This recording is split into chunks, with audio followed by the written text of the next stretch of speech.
لكل عروسة بتجهز ولكل أم بتجهز بنتها.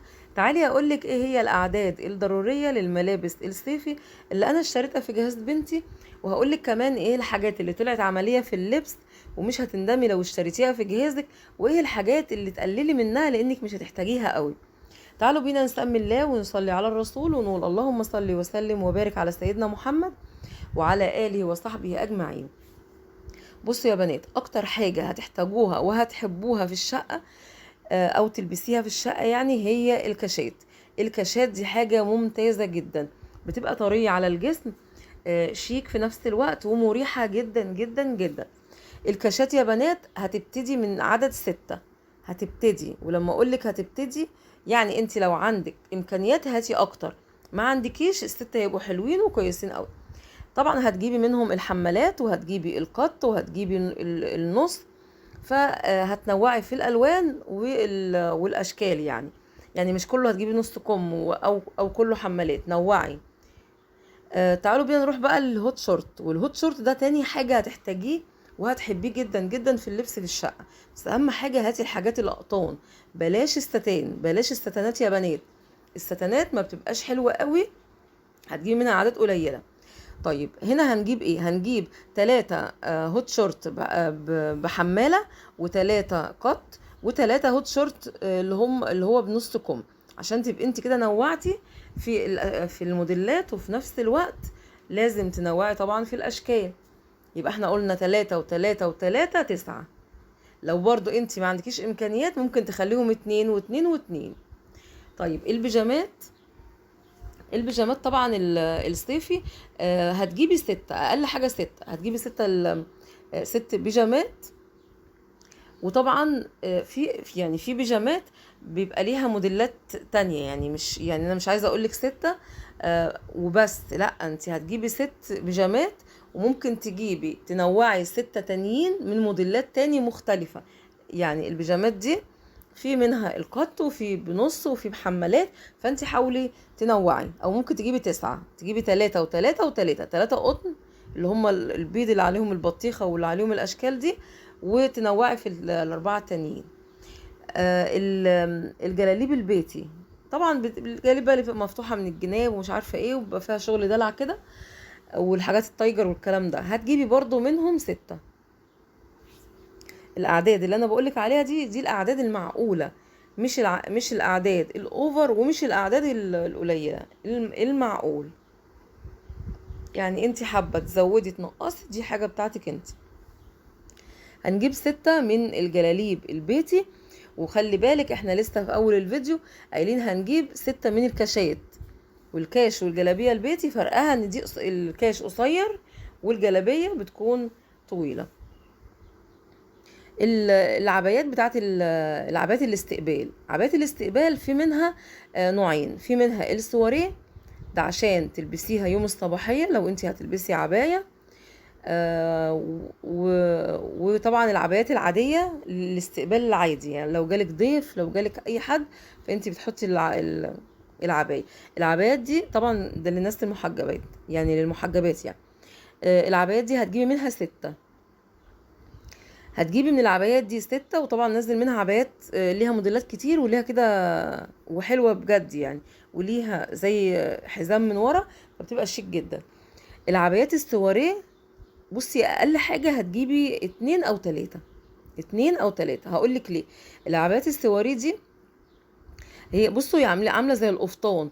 القفطان يا بنات سعره بيروح دلوقتي ل4 او 5 آلاف جنيه في عباس العقاد. فانت ممكن تجيبي حاجات شكلها سواري، وفي نفس الوقت هتلاقي والله سعرها حلو، يعني مثلا ب1000 جنيه ولا حاجة. فهتجيبي هتجيبي 2 للصباحية، تلبسي واحد الصبح وواحد اخر النهار. وده لو انت محجبة. طبعا لو مش محجبة وانت مش حابة تجيبي العبايات السواري، خلاص دي حرية شخصية. فانا جبت 2 لبنتي بصراحه، جبت عبايتين منهم او قفطانين لبنتي، لبستهم في الصباحيه، غيرت فيهم يعني. هنرجع تاني نشرح بقى كده بالتفصيل. الكاشات هترتاحي فيها لانها بتكون طريه، وفي نفس الوقت ما بتكونش خانقه، زي ما انت شايفه في منها القط والحماله وكده. فمن 6 لمثلا 8 9 حسب امكانياتك. عشان هتحتاجيها، وهي دي الحاجة اللي هتلبسيها وتعتمديها. وطبعا الكاش مايو زي ما قلت لك اهو، انا جايبه لك الاشكال اللي موجوده في السوق، جايبه لك الحماله والقط والنص كم. هتجيبي 3 و3 و3 او 2 و2 و2 حسب برضو ما انتي عاوزه. لكن يا بنات ما تحاولوش تقللوا عن كده، الدولاب هيبقى فاضي، ما تقللوش عن كده. طبعا الكاش مايو اللي عليه البطيخه ده بيبقى رخيص جدا، سعره يعني حوالي 115 120 جنيه، يعني مش كتير. الكاشات عامه رخيصه. هاتي 4 من المتوسطين وهاتي 2 من اللي هم الغاليين، هتلاقي الواحد ب400 جنيه. طيب البيجامات، البيجامات الصيفي، هتجيبي بيجامات ملونة من دي هتجيبي 6. خلاص. في بقى بيجامات تانية طالعة بيكون لونها ابيض بس وهي قطن كده، وعليها زي بطيخة، عليها زي اشكال كده، فانت برضو هتنوعي، هتجيبي برضو ممكن تنوعي 6 كمان. بس هتجيبي بقى منهم البرمودا، هتجيبي منهم اللي هو ابو زراير من قدام، هتجيبي يعني فاهميني انا قصدي ايه. يعني انت ممكن تجيبي 12 بيجامه متنوعه، في منهم البرمودا واللي هو بزراير من قدام والتيشيرت العادي، يبقى كده عندنا 12 بيجامه وترنج، او 6 بيجامات و6 ترنجات صيفي. الجلاليب البيتي زي ما انا قلت لك كده، الجلاليب البيتي بقى ميزتها ايه؟ يعني لو جالك مثلا، يعني لو حد جاتلك صاحبتك، حد جالك يعني وانت واخده عليه، فانت بتلبسي الجلابيه الصيفي بتبقى حلوه يعني. جت اختك، جت مامتك كده، وانت مش عايزه تلبسي قصير قدامهم، فالجلاليب دي بتكون معتدله وكويسه وحلوه يعني. الجلابيه التايجر اللي في النص دي يا بنات اوعوا تفوتكم بجد، هاتوها حلوه جدا جدا جدا. وطبعا وانت بتشتري ركزي ان انت تجيبي الحاجات الجل التركي او الاقطان. طبعا الجلاليب البيتي بيبقى ليها اشكال كتير زي ما انتم شايفين. وهنجيب 6 بس، لان احنا في اول الفيديو قايلين احنا هنجيب 6 كاشات، فطبعا العدد كده هيكون معقول. العبايات البيتي زي ما انت شايفه كده، حاولي تجيبي بصي العبايات دلوقتي نزل منها موديلات حلوه، ليها حزام من ورا كده وجيبين من يمين، يعني جيبين من قدام، فبتكون شيك جدا. والمحجبات كمان بيحبوا العبايات دي علشان هي بتكون استقبال، يعني لو يعني اخو جوزك جاي، اخوكي، حد غريب، فانت بتلبسي العبايه بالطرحه، باي طرحه عليها، بتكون شيك جدا جدا. القفطان يا بنات، بصوا القفطان سعره بيبقى غالي، لكن في منه عبايات بتكون بالشكل ده، هتلاقيها سعرها ما يعديش عن 1000 جنيه. انا جبت منها 2 زي ما قلت لك كده، يعني لبست يوم الصباحية الاتنين غيرت فيهم، فبجد حلوين. لكن انت لو هتلبسي طقم في الصباحية، ممكن تستغني عن العبايتين دول، يعني دول اختياري، يعني انت حسب ذوقك وحسب ما انت حابة تلبسي ايه في الصباحية. انتوا فاهمين قصدي ازاي؟ بس كده. القماشات اللي هتجيبيها خليكي دايما في القماشات التركي، الحاجة المستوردة، مش المصري. انا بقولك كده ليه؟ وكل واحد طبعا على حسب امكانياته، ولكن في ناس بتبيع القماش اللي خامته مش حلوة بنفس السعر بتاع التركي او الاقطان بتاعتنا. فحاولي وانت بتشتري تجيبي قماشة تكون قطن، وتكون بتمط، مش قطن بس، عشان بس ما تتخدعيش. فامسكي القماشه كده وابتدي ان انت مطيها، لو فيها ستريتش كده وبتاخد وتدي معاكي، اشتري الحاجه دي. الهوت شورت يا بنات، حاولي ان انت تختبري الهوت شورت، لازم يكون بيمط معاكي، لان الهوت شورت بيبقى ماسك على الجسم، فلو هو مش بيمط مش هيريحك في اللبس. البيجامات الستان، والهوت شورت الستان، والجلاليب الستان. بصي بقى الجلاليب الستان انت ممكن تدخلي جلابيه ستان وسط العدد اللي انا قلته لك. الهوت شورت برضو بلاش تجيبي ستان، بلاش تجيبي هوت شورت ستان. في لانجريهات بيكون ليها الهوت شورت بتاعها، او بتبقى هي اصلا هوت شورت وعليها الروب، وده بيكون تبع اللانجري. فان شاء الله هعمل لكم فيديو بعد كده باذن الله، هقول لك فيه على الاعداد الضروريه لللانجري يعني في جهاز العروسه. لكن الهوت شورت ما تجيبيش ستان دلوقتي، خليكي دايما في الاقطان، والاقطان اللي بتمط، والحاجات اللي فيها استرتش. عشان ما يبقاش الشورت ضيق عليكي ويعني يعني حاكم الحركة بتاعتك. الله اكبر، الله اعظم. أم... ال... ال... الكاش مايو يا بنات، الكاش مايو برضو في منه قماشات كتير. ما تجيبيش كاشات تكون ما بتمطش، لازم كل حاجة هتجيبيها تكون ليها ستريتش كده وتكون بتمط بجد. الكاش مايو يعني في ناس ما تبقاش عارفة قيمته، ما يعرفوش قيمته غير ان العرايس اللي دخلت او جربت اللبس بتاعه. ودايما انا كنت بتفرج على فيديوهات، كنت بشوف بيشكروا جدا فيه، فلما جبت بصراحه برضو بنتي شكرت لي فيه. وبناء عليه انا جايه اقول لك الهوت شورت الكاش مايو اوعي تستغني عنه، وحاولي تكتري، يعني قللي في حاجات وكتري في حاجات.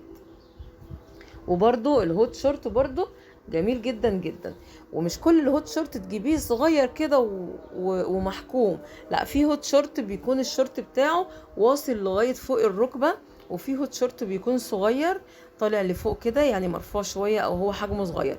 حاولي زي ما قلتلك تنوعي، هاتي 2 أو 3 من اللي هم حجمهم صغير، وهاتي 2 أو 3 اللي هو بنص كم.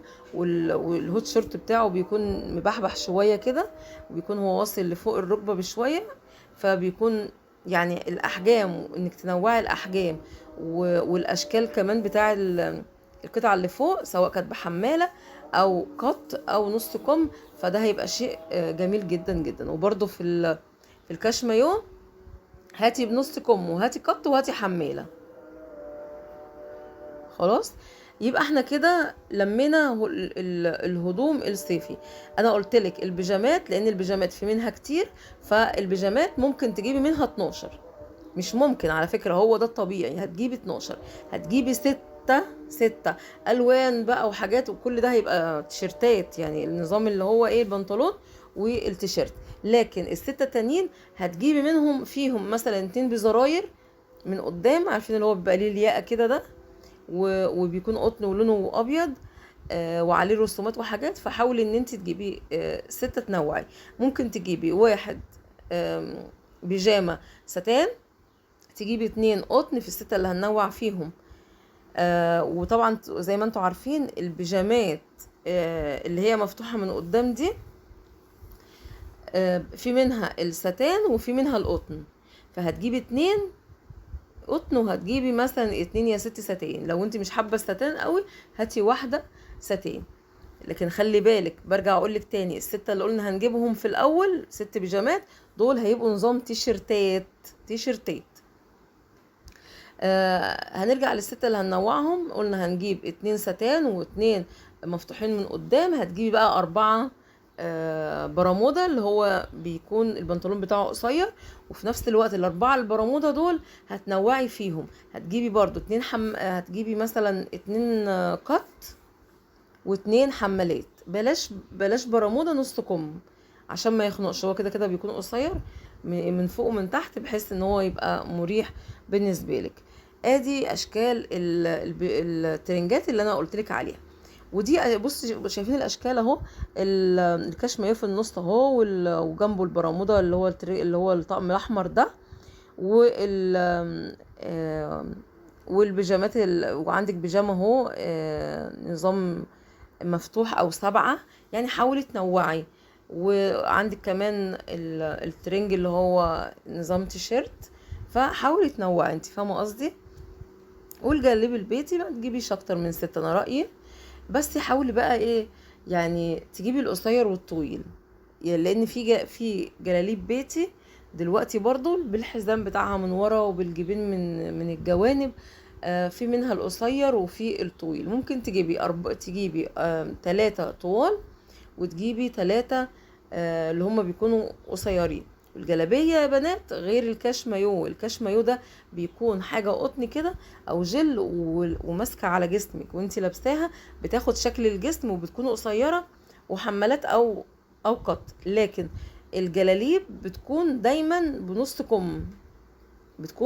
بنص كم، فانت لو جبتي 3 طوال و3 قصيرين، هيكونوا مختلفين خالص التلاتة القصيرين عن الكايش، عشان ما تخلطيش الامور على بعضها. وبيكونوا حلوين جدا جدا على فكرة الجلاليب البيتي القصيرة. اهم حاجة هاتي الالوان اللي انت تحبيها، ما تجيبيش الوان ترجعي يعني تبقي انت متضايقه منها. هاتي حاجات هاديه وهاتي حاجات سيمبل كده، وهاتي الوان تكون يعني تكون انت اصلا بترتاحي لها. الهدوم طبعا الصيفي اللي هي بتاعه الخروج هنتكلم عليها بعد كده، نعمل فيديو ان شاء الله. الكاشات اسفه،